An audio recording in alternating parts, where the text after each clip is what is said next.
दौऱ्याचा आजचा दुसरा दिवस आहे। आदिती तटकरे आणि भरत गोगावले यांच्या मतदारसंघामध्ये उद्धव ठाकरे यांची जाहीर सभा होणार आहे। मसळा, पोलादपूर आणि माणगावमध्ये आज उद्धव ठाकरे यांची जाहीर सभा होणार असून आज नेमकं ते काय बोलणार आणि कोणाला लक्ष्य करणार याकडे सर्वांचं लक्ष असेल। अगदी थोड्याच वेळात 11 वाजता मसळामध्ये उद्धव ठाकरे यांची पहिली सभा होणार, त्यानंतर दुपारी 3 वाजता पोलादपूरमध्ये तर संध्याकाळी 6 वाजता माणगावच्या सभेनं या दौऱ्याची सांगता होणार आहे। दरम्यान पोलादपूर येथील सभास्थळावरून आढावा घेतलेला आमचे प्रतिनिधी गिरीश कांबळे यांनी। उद्धव ठाकरे यांनी लोकसभा निवडणुकांचं रणशिंग फुंकलं असून त्यांचा आजचा कोकण दौऱ्याचा आजचा हा दुसरा दिवस आहे। आज पोलादपूरमधून त्यांच्या दौऱ्याची सुरुवात होत आहे। या ठिकाणी जय्यत अशी तयारी आपल्याला पाहायला मिळते।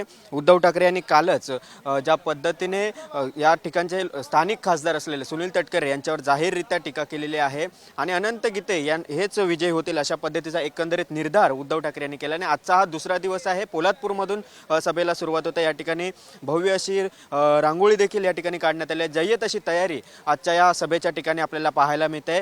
आदिती तटकरे असतील, याशिवाय भरत गोगावले असतील, यांच्या मतदारसंघात आज उद्धव ठाकरेंचा झंझावाती दौरा आहे, त्यांच्या जाहीर सभा आहेत आणि त्यामुळे आज सायंकाळी 6 वाजता त्यांची माणगाव येथील सभा होऊन आजच्या या कोकण दौऱ्याचा म्हणजे रायगड दौऱ्याची सांगता होणार आहे। त्यामुळे आज उद्धव ठाकरे नेमकं काय बोलणार आहेत हे पाहणं महत्त्वाचं असणार आहे। सुनील तटकरे यांना थेट त्यांनी टीका केलेली आहे, थेट त्यांच्यावर निशाणा साधलेला आहे।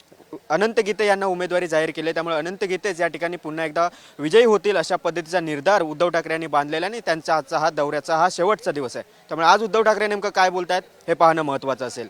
व्हिडिओ जर्नलिस्ट नितीन करतसह गिरीश कांबळे, साम टीव्ही, पोलादपूर।